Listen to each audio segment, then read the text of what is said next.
Hi, everyone. My name is Brittany, and this is the Berg, a tech and leadership podcast series by the Seidenberg School of Computer Science and Information Systems. Today, our guest is another PACE alum, Lola Tiwari, who received her Bachelor of Arts in Economics and Statistics before going on to pursue her Master's of Science in Enterprise Analytics. Lola currently works as a commercial marketing manager at Xandr, an advertising company created by AT&T. However, her work experience doesn't stop there. Lola has also worked for other companies such as Hulu and Fox in roles that also implemented her marketing skills. Aside from her work experience, Lola has plenty of advice and knowledge to share. So without further ado, welcome Lola, and thank you so much for being here. Good morning, and thank you so much for having me.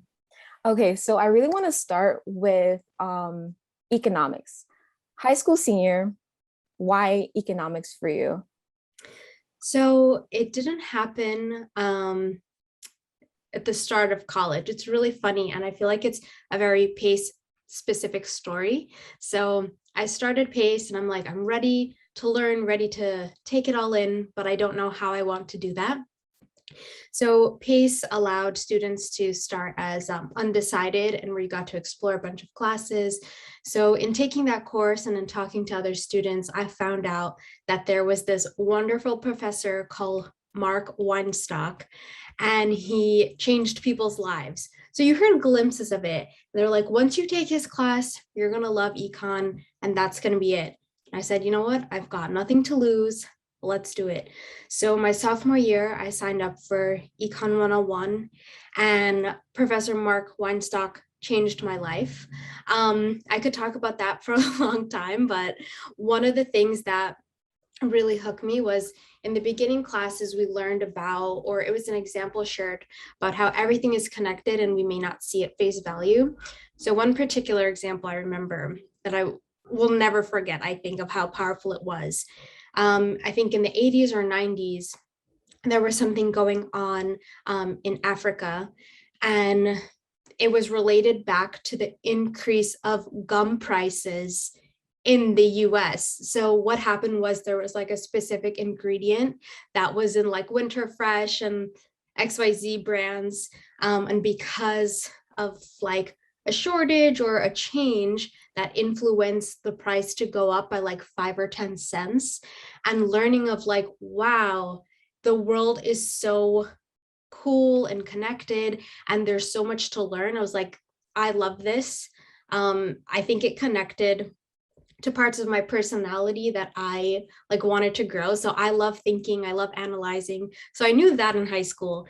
And I was like, how can I put this to proper use? How can I not just be an overthinker, generally? Yeah. So studying econ helped me say, okay, I love to think. And this is a great place to do it because one question can have four answers and they will all be right. So I was very happy to have my life changed by Mr. Professor Mark Weinstock. And from what I've heard from other students, a lot of other econ folks, like we're still influenced by him. He's a very passionate person and forever grateful. Yeah, I think that's so nice that it was really like the professor who just kind of like opened up your eyes. I think I had like a similar experience. I didn't go into PACE undecided. I had a teacher at my high school, and they allowed us to take like electives. So I was like, "Ooh, I've been like practicing like coding over the summer." I was like, "Let me take this class." And that teacher was really helpful. But then when I went into PACE as like a CS major, there was like this one professor there, and she just like made me like, I was so like having her as a professor made me realize, okay, like this is what I really want to do. Like it was just so fun, that experience. So I think that it's really nice that you had that and you were able to kind of just like connect the dots between like, okay, like the person that you already are and like using that to your advantage. So playing to like those strengths and whatnot. So I think that's really cool. So I kind of gave you like an intro. They know now what you do for work, but can you kind of like explain in detail, like what does a day like in the life look like for Lola? Yes. Day in the life for Lola, no matter what day of the week, involves a lot of music. We can do a whole other segment on that. But for work, so I sit on the commercial marketing team at Xandr. on our commercial marketing team, we support different parts of the business. So the part that I support is the marketplace development vertical, vertical specialization. So during our week, we have a number of meetings where we meet with a marketing team, our stakeholders, which is marketplace development team. And sometimes we have larger meetings to learn about new product rollouts or updates like company-wide. So I would say majority of what happens during our week is a lot of collaboration to make sure that our current projects still make sense, that we're still supporting our commercial teams, the larger company.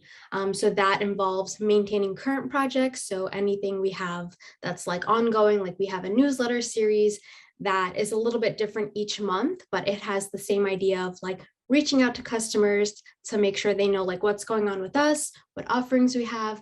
And then sometimes there are new things that come up. So when we have like a new product coming out or a new service, kind of like helping to start from scratch and making sure that the commercial team has the tools they need to go into market, that they feel prepared, and that we're working with other teams to make sure that we're all aligned on like sharing one voice of the materials we share. So it's a lot of collaboration and it's a lot of fun because there's always something to learn. So doing my own job, but then learning, oh, what my teammate is working on with another specialization, she's working on the same thing, but from a different lens. So a lot to learn and always interesting. So you said, okay, so you guys work in teams. So far, I'm kind of like identifying like two specific, like different types of teams. Like, so it's your team. I'm sorry, can you like go through the different teams that you guys kind of like intersect with? Yes. So I sit on what's commercial marketing. Think of commercial as another word for sales. And then under marketing also is product marketing. So Okay. we work very closely together. Product marketing will create materials to say, we have this new feature coming out. And then my team would create materials to say, with this new feature that you read about last week, here is how it benefits you. Here are the problems that we solve. So then I would support marketplace development, but then my team member would support another tool. So we have a tool called Xandr Curate. So while that's different, we're still solving similar problems. So not to spin too many wheels, but I think Yeah. the clear cut commercial marketing and product marketing, clear distinctions that are solving problems from different angles. Yeah. I think in terms of like team collaboration, that just sounds amazing. And I want to know like for your role specifically, like what aspect of the like of your job brings you like the most joy? Because I know you said like in the beginning you kind of like to like you're like to kind of like think or like solutions, like what part of your like role specifically do you really enjoy? I love problem solving and helping to bridge gaps. So that may not always be the content that I'm helping to create. I really feel fulfilled in implementing a process improvement. So saying like, okay, to create this thing on the back end, right? So that customers don't even see, could just be our internal like workflow of like putting together a newsletter, structuring a meeting or anything like that. Saying, you know what, we take 5 steps and step 2 and 3 sound pretty similar. How can we either eliminate it or combine it? So that's what personally makes me most excited to say, okay, from my like problem solving lens or taking it back to my economics lens, right? How can we be efficient? How can we make sure like time is being spent properly? And then checking in every few weeks and months to make sure like, okay, is this still the best use of our time? Because things change so often. Sometimes processes like may become outdated very quickly. So that's what makes me most excited. And I'm really appreciative of that question because it's a great insight into that may not always be like what I'm working on or what I produce, but we don't, we won't produce something all the time every week, but day to day, I feel like I'm helping the team, I'm making a difference, I'm helping to seek out just ways that we can all work better together. And that really gets me going. Yeah, I think it's really nice. And I think it's really important for like when you're working like in a job that like in some way an aspect of your character is also being fulfilled at the same time, even if it's like not all the time because it is a job. It's like you still get to kind of like put that part of yourself like in your work, and I think that's really cool. So I know you started off with economics and statistics. Can you tell me about like at what point did you decide, okay, let me go into like more of like the STEM route with like enterprise analytics? So this this really comes from my heart. So when I was at Pace, I was a student assistant at the Seidenberg school. And just being a part of that community, I was always motivated, fascinated about the projects that were going on with my peers around me. So in between classes, hearing students talk about like, oh, I'm working on this app, I'm working on this project. And I was always like, that's really cool. I love econ and I can't really switch gears right now, but keeping this in mind, that's really cool. So that had always planted seeds in my mind to say, you know what, there's this other world that exists where we can create things, we can fix problems. And that kind of tied into my econ interest a bit. So seeds were planted very early on. And then a few years into my full-time career, when I felt like, okay, I have an understanding of what my job is, what my industry is, I feel like my foundation is set. I want to continue learning and I want to learn different things to expand my horizons while also continuing in my current concentration. I was at Hulu at the time when I decided to go back to school. So when I was looking at programs, I'm like, okay, I know I want to do something a little bit different from what I was working on, which was like the advertising world. I knew I wanted to go the STEM route because I wanted to enhance my tool belt to say, you know, I want to learn new systems, learn new things, learn new ways to problem solve. So I looked at different universities and different programs. And of course, PACE was on the list. And I said, you know what? I want to fulfill this dream of being a PACE student, a part of the Seidenberg community as a Seidenberg student Yeah. and not just like an outsider looking in. So that was a very personal connection. And I was like, you know what? Nothing to lose. I know some of the teachers and I know that they're very passionate. Dr. Jonathan Hill, you know, makes everyone always feel so welcomed, warm, and there's such a great support system. I said, I don't think there's anything to lose. So going with enterprise analytics specifically, of the Seidenberg degrees offered, I thought that one made the most sense in building on my econ foundation while also being a bit new. So it was just like the perfect match at the time. Yeah. I think that like with STEM, like as like a STEM major, I really appreciate how like there are kind of like different concentrations. So it's like there is always some way for you to tie in like technology and like things of that sort with like your own individual interests. I think that like in a way also makes you more marketable as well. Like, okay, like I have like this background. So that's like something I really appreciate about STEM. But you said that you kind of figured out that that was the route that you wanted to go into while you were working. So how was it like balancing like, okay, like I'm working like full time or like whatnot, and then also like going to school? Like, how did you juggle that? And if you have like any advice for students, like how to manage that?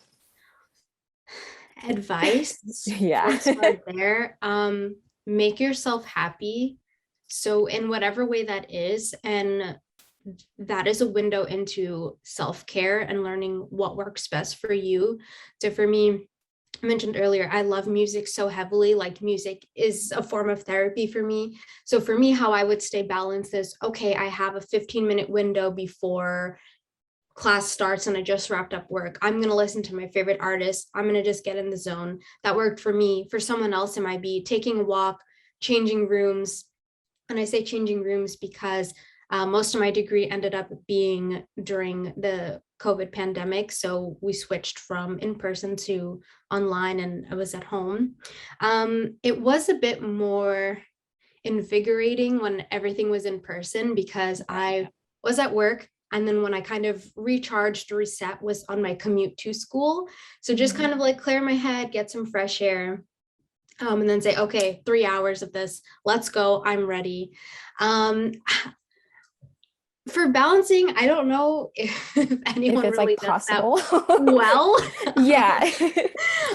It's so different semester to semester, and if you're learning something that is completely brand new, it's much more it takes so much more of your time, because instead of just saying, okay, learn this, let me do my homework assignment, for me sometimes it was, okay, I learned this function in R, let me watch an hour YouTube video to make sure I really understand it and then get to my Yeah. homework. So I think my truthful answer is balance may not be as ideal as we want it to be, but if you keep in mind, like, remember why you started, remember what's, at the end, what's your end goal. That passion really helped me kind of push through. So I said, you know what, this was really tough. I'm spending my Saturday and Sunday studying, doing this, but it's not forever. And I know the skills that I'm going to gain from it. So I think that would be my advice. Yeah. Be proud of yourself at every step during the journey, not just when you're done, because it's a lot and it's not something to be overlooked. Yeah, I think that like important thing that you mentioned was like, let's say you had started off like some with like an undergrad with like some sort of like STEM degree, like being able to kind of go into grad school, it's like, okay, well, I kind of know this. So yeah, but then you're starting, like you said, you're kind of starting over. So I think that that's interesting because it just makes the process of like learning what you need to learn again a little bit more like rigorous or like strenuous in that sense, but like you were obviously able to push through with that. And and also like I know you said that like maybe having like been in class would have also been kind of like a little bit better, but you were still able to do that like remotely.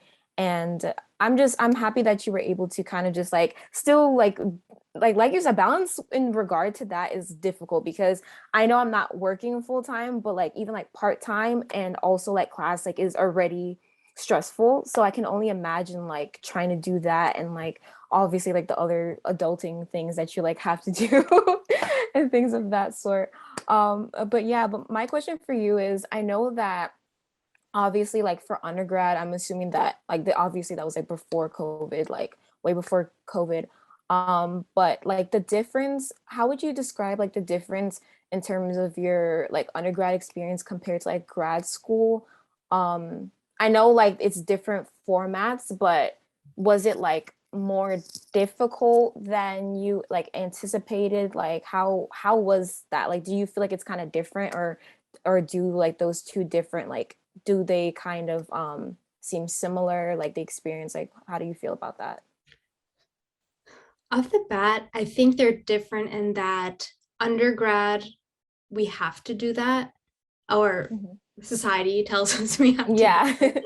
But for grad school, what I really felt was I'm choosing to be here, and the things that I like felt and appreciated were very different. So when I would sit in class, so I did have one semester where I was able to go to have the full in-person experience Okay. when I started, and I was really touched by my professors. So like we were learning, but there are moments where I felt like I had an out of body experience for a few seconds. And I said, whoa, I just came from working 9 to 5, 9 to 6. This professor also literally just came working 9 to 5, 9 to 6. And they have so much passion and they want to help us be able to do the same things as them. So I think there was a different level of appreciation. So while in undergrad, I was like, oh, wow, this is so cool. Like the world of econ, I feel so like able to contribute to society with these tools that I'm gathering.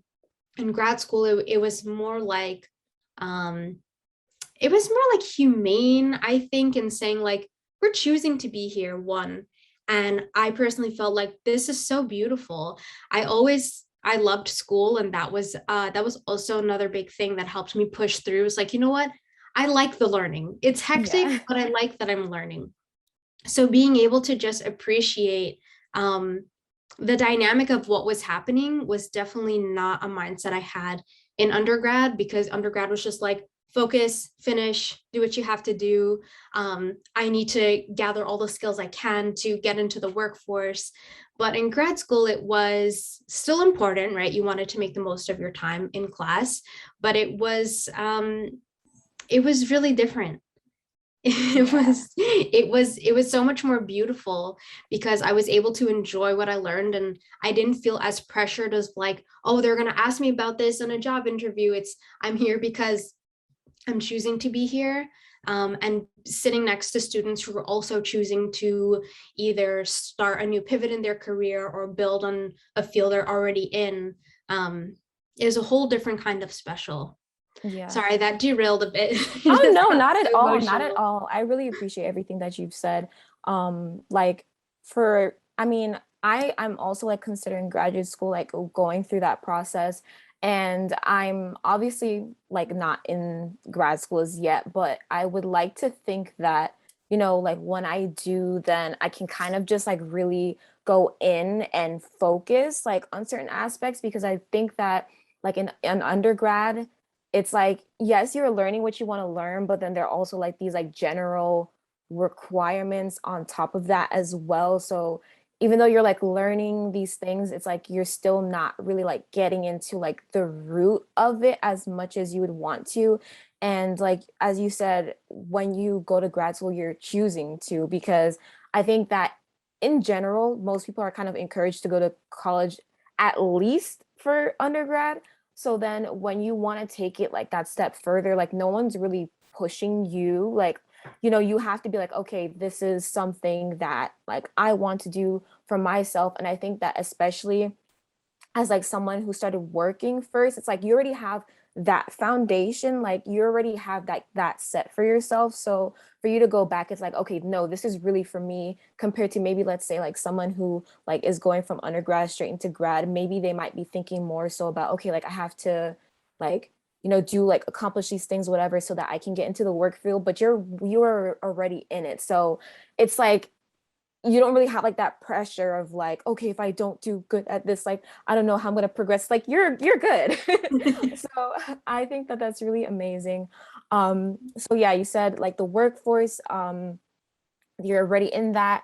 I want to know what kind of either like advice, tips, do you have for students making that transition? Because I think that, okay, like you go from high school to like college and you're like, I'm kind of like still in my teens, but like also not really, like I'm in this mix between being like a teenager and like a young adult. And then afterwards, it's like, okay, now I'm going from like a young adult to like an adult because I have to go into like the workforce. Like, how did you prepare, if you were able to like prepare for that experience? Or what are some things that you wish you kind of knew like about before like going into that, like anything of that sort?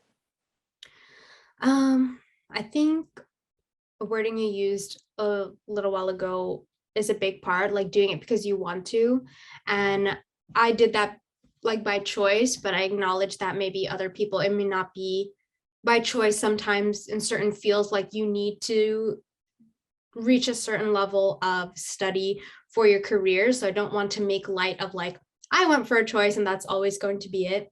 I think any advice I would give for this topic and in general, connect with yourself to make sure you're doing what you want.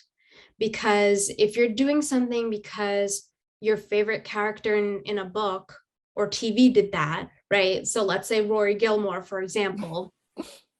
If you said, like, oh, Rory did that, so I have to do that. As we grow and become our own selves, and that is an ever going, ever long process, we realize this is for me or this is not for me. So it's going to be hard no matter anyone's circumstance, but my advice would be follow your passion and make sure that you want what's on the other side. So if you're doing a computer science master's, for example, anyone doing this because they think coding is cool and they want to build stuff, that's awesome, because it is true. It's cool to be able to build stuff. But if you realize that maybe you want to express more of your people skills, and halfway through your curriculum, you're like, you know what?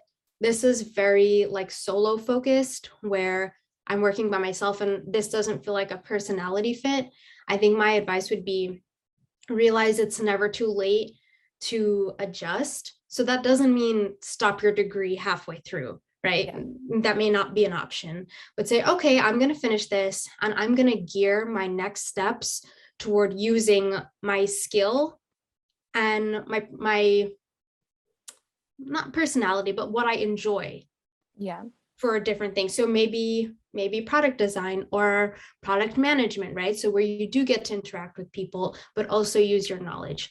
So long story short, back to the question, make sure you're happy and check in with yourself because things change, preferences change, and even content changes, right? Because how we use the internet today is not the same as 20 years ago, may not be the same 10 years from now. So check in with yourself and make sure that you're doing what you want to do and keep in mind where you want to be. Yeah, I think that's really good advice. Like you said, we really, a lot of us don't even have like the option to, you can't like really stop because you're already in it. And especially when you devote so much like time and energy to something, it's like, you know, might as well like follow through. Like if like you don't have like any other options, but be like to just kind of like be truthful with like what you are like what you're interested in and what you're also capable of. But something that you mentioned about like how media changes, and I wanted to ask you about how like that has impacted your work. Like there are so many developments. I know like I grew up with like internet technology, but even in that short span I feel like so many changes have happened. So how has like the evolution of digital media like impacted like the work that you do, like either like even like in your job now and previous jobs, like how has that impacted like the way that you kind of like approach the work that you do? Yeah, it changes so quickly. This is a very great question. So starting back to my first job at Fox, I was supporting the Fox News and Fox Business web pages online. Hmm. So that was one bucket. Then when I moved to Hulu, it's the same scope, but it was supporting CTV, right? So in maybe even early 2000s, like what's connected TV? What's that? Yeah. So taking the same responsibilities or end goals of supporting ads on the Fox News and Fox Business website, moved over to supporting ads on a television, a smart TV. I stumble because there's so many different things, right? You can watch on your Yeah. Xbox, your Fire Stick, all these things. So that was really cool. And even though it was like a different platform focus, it was still the same like larger goal of helping advertisers reach audiences however they're consuming content. And then moving to my current role, my current company is amazing at reaching or helping advertisers reach consumers however they want to consume content. So now instead of just on your phone, on your laptop, on your smart TV, there is outside of the home, right? So like when you for example, when you're in the subway and you see that like nice screen with flashing ads, right? Like capabilities have moved to that. So Yeah. it's been the same goal of helping advertisers reach audiences, but in different forms and different ways. So even back to when like digital advertising started, how you would track interactions with your ad is like seeing how much someone scrolled over your banner image. Yeah. You can't see how someone scrolled on a CTV because you can't scroll on a CTV. Yeah. But there are different tracking things in place to say, okay, like they paused, they touched this button, and it's so crazy. And even within like the past 5-6 years I've been in the industry, I feel like every year there's been a new, whether like tracking capabilities, so Nielsen like enhancing their data that they can share, or even just devices being able to do more. I'm still amazed at how like CTVs like enhance every few months, right? So it's like, okay, my Fire Stick can do this, but now it's also grabbing content from this. And sometimes even for me, it's like, whoa, hold on, like, wait, what happened this month? What's going on? But it's fun because it's like this is a great industry to be in because there's so much growth, and I get to help influence an advertiser's goal, their campaign. So Yeah, I think I that's one of the things I love about technology. I don't like being stagnant. So like when I hear about like all of these different things that are coming out and then you can kind of again because I know you're interested in like problem solving like things of that sort and like so am I. So it's like as things continue to grow, you get to kind of like figure out like ooh like what can we do because like this is like a new thing and I just think like careers like that are all like just genuinely super fun to be a part of because there's always something happening. It's not like you're just sitting there and you're doing the same thing over and over. It's like you figure out like a way to make new things, kind of like implement new things and just kind of just you're essentially shaping like shaping advertising, but like just jobs in general that like require you to kind of think and develop things. I think that is really cool. Um, a question that I have for you though is like, you know, all of this work experience that you have, you said like starting from Fox and like those kinds of companies. What are some lessons that you've learned from like mentors, peers that have just really stuck with you to like, you know, in the present? Always be curious, I think, is a very important one. And it's helped me, I think, from very beginning of my career and will continue to. So each of my roles, while they are digital advertising focused, are a bit different, right? Different specializations, different departments. So always be curious and always seek opportunities to learn. So that means even if you're in a new department where you feel like you may not be doing well, you feel like you don't understand, take the time and don't be hesitant or shy to raise your hand to your manager or to a teammate to say, I understand it from this view, but I really feel like there's a lot more to this that I haven't grasped yet. Is there any way I can shadow you for 1 hour a week? Are there any resources you can recommend? These are things I've done because when I say like there's a lot going on here and I know I'm only understanding the surface, because you want to excel and you want to give your whole heart. So I've had a lot of encouragement to say seek out where you may need help, if that's with your immediate team or a team you support. So a lot of my work has been supporting or working in partnership with sales teams. So sometimes saying, hi, sales partners, sales teammate, may I sit in on this presentation you're doing? May I sit in on this client call so that I can see what you're doing from your lens, a part that, you know, I may not have had access to or may not understand. So always be curious and don't feel intimidated. With every industry, there are a lot of things. There's always going to be people who know a lot more than you, but you know, that's normal because of different experiences, different tenure. Don't feel intimidated. I've had the feedback for myself to say, don't feel like your voice doesn't make a difference. And I would say that to anyone. So no matter if you feel like, oh, I just graduated recently and maybe I don't know too much, like, don't think that way. What you know and what you bring to the table is valuable. So always remember that. I think that I think that it's really important to also I mean even like for like you know even previous guests like I've spoke with I feel like there's always this recurring theme where it's like just kind of be honest with what you know. I think it's better to be Mhm. honest about that than to like put up a front and be like oh like I know like this like we're Absolutely. all learning and even like going to undergrad even going to graduate school like you can only learn so much within like the context of like those spaces. So for you to kind of just be like, okay, like, listen, I'm in this field. There are people here who might like know more or who have been like doing this for like a long time. Like, what can I do to learn from them and putting in that extra energy? I think that a lot of people just kind of assume like, okay, I went to school, that's it, like I'm done. But Oh, no, learning is no. no, you're Never not. heard it. Learning never stops, and it never should because there's always like something to grasp from other people, and people have so much wisdom. And I just like that that's like a recurring theme. Like the learning never stops and it never should. And we should all just kind of like be honest about what we're capable of. And I mean, obviously, like down the line, we're going to accumulate so much knowledge that like we're going to be like the ones that people come up to for advice. And I think that that's really amazing. So I do want to ask because actually I'm not quite sure, so I feel like I should just ask you. So are you done with graduate school now, like Yes. officially? Okay, yes, Yes. just want to make sure.